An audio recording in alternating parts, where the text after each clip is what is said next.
Confrontés à la menace terroriste, les aéroports déploient un véritable arsenal de sécurité, renforcé progressivement après chaque attentat depuis le 11 septembre 2001. Vérification de l'identité, des titres de transport, les passagers sont contrôlés dans le hall des départs. Des caméras de surveillance scrutant les files d'attente permettent à la police d'analyser les visages et les comportements suspects. Des profilers ont récemment fait leur apparition dans certains aéroports ainsi que des systèmes de reconnaissance faciale. Au poste d'inspection filtrage, les voyageurs munis de leurs billets se séparent de tout objet pointu, inflammable ou contenant plus de 100 ml de liquide. Les bagages à main sont scannés au rayon X pour rechercher des traces d'explosifs ou des objets dangereux et souvent fouillés manuellement. Après les portiques détecteurs de métaux, des palpations peuvent être effectuées. Plusieurs pays, dont les États-Unis, utilisent même des scanners corporels.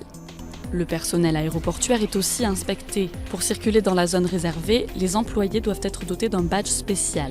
Les autorisations sont régulièrement passées au crible afin d'écarter les personnes soupçonnées de radicalisation. Police aux frontières, gendarmerie et militaires effectuent des patrouilles, accompagnés de chiens renifleurs.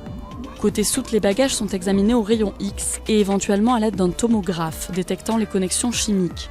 En cas de doute, une inspection humaine est possible. L'accès aux pistes est surveillé et sécurisé. Les avions enchaînent les rotations et à chaque escale, les soutes sont déchargées, la cabine est vidée et nettoyée et l'avion remis en condition par des équipes agréées. Les trappes d'accès à la soute peuvent être scellées. En Europe ou aux États-Unis, les règles sont très strictes. Une fouille complète peut être effectuée sur les vols entrants, en provenance de zones sensibles ou de pays moins exigeants sur la sécurité.